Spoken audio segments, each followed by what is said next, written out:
Bienvenidos a esta exploración de algunos fenómenos psicológicos, bastante curiosos, que distorsionan cómo vemos nuestras capacidades. Y también cómo las expectativas de los demás pueden cambiar la realidad. Exacto. Hoy vamos a analizar tres conceptos clave.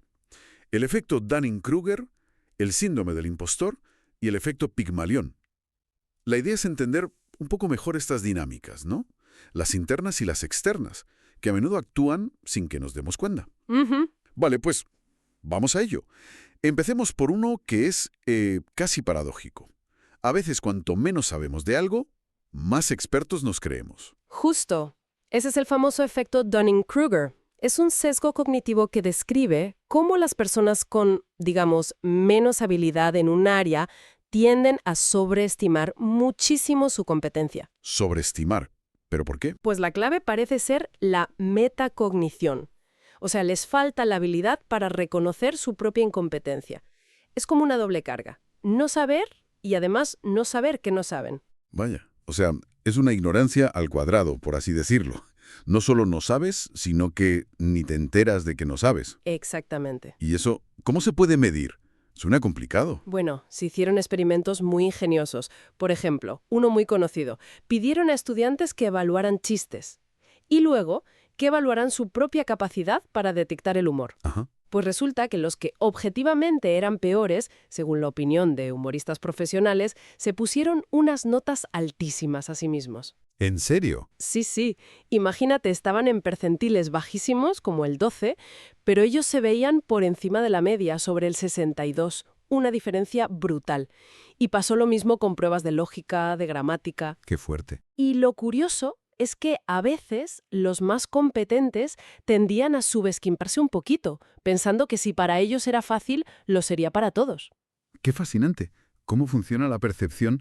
Y además, leí algo sobre una burbuja de sobreconfianza, ¿no? Sí, investigaciones más recientes vieron eso. Al empezar a aprender algo, la confianza se dispara muy rápido, a veces de forma irreal, antes de ajustarse con más conocimiento. ¿Tiene sentido? Y también se habla de la ley de controversia de Benford, ¿no? Esa idea de que cuanta más pasión en una discusión, menos información suele haber detrás. Sí, algo así como a menos saber, más gritar. Eso. Las explicaciones son variadas, Desde esa falta de metacognición, la ausencia de feedback honesto, porque, seamos sinceros, pocas veces te dicen, oye, esto lo haces fatal. Ya, es verdad. Suele haber más bueno, no pasa nada. Claro, y incluso factores culturales. En culturas como la japonesa, donde se valora más la modestia, el efecto parece atenuarse. Interesante. Bueno, cambiemos de tercio. Vamos al otro extremo. El síndrome del impostor. Esas personas que, a pesar de tener éxito, viven con la sensación constante de ser un fraude. Creo que esa sensación de me van a pillar nos suena a muchos, ¿verdad? Totalmente. Es muy común. A pesar de tener pruebas externas de su competencia, premios, ascensos, lo que sea, persiste un miedo interno a ser descubiertos, a que se vea que no son tan buenos. ¿Pero no es baja autoestima general, o sí? No exactamente. Lo característico es atribuir el éxito a factores externos, a la suerte, a haber caído bien, a haber engañado a los demás, y se relaciona mucho con el perfeccionismo. Querer hacerlo todo perfecto para que no se note el supuesto fraude. Y afecta más a mujeres, porque se empezó a hablar de ello en relación con ejecutivas. Se estudió inicialmente en mujeres exitosas, sí, en los años 70, pero hoy sabemos que afecta a hombres y mujeres por igual. Lo que pasa es que quizá los hombres tienden a hablar menos de ello por ciertas presiones sociales, ¿sabes? El no mostrar debilidad. Claro.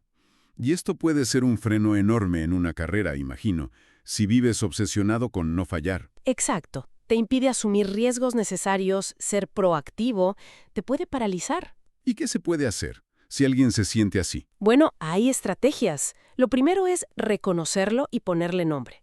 Ayuda mucho a escribir los logros de forma objetiva, listar las fortalezas reales, verlo en papel ayuda a contrarrestar el sentimiento. Ajá. También no procrastinar las tareas difíciles. Afrontarlas da sensación de control. Y, fundamental, hablarlo, compartirlo con alguien de confianza.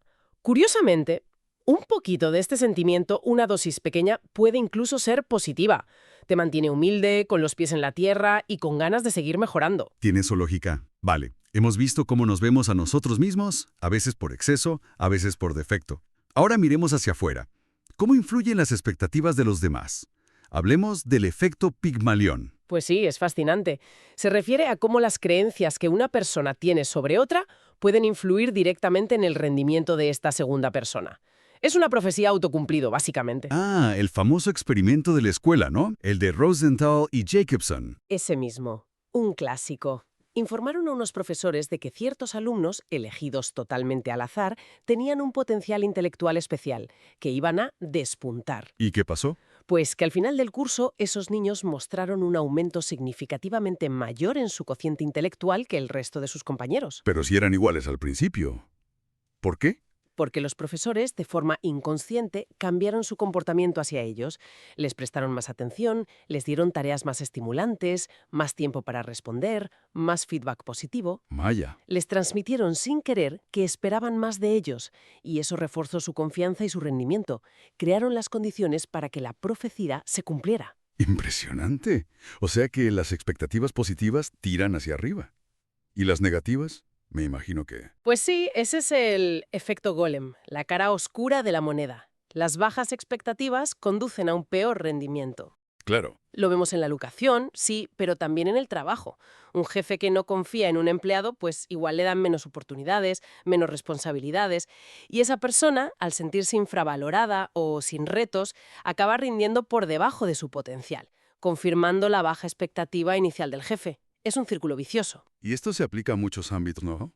Incluso roles sociales. Totalmente. Las expectativas culturales sobre cómo deben comportarse ciertos grupos, por ejemplo, influyen muchísimo. Entonces, si conectamos todo esto, Dunning-Kruger, impostor, Pigmalión, golem... Ujú. Vemos una interacción constante, ¿verdad?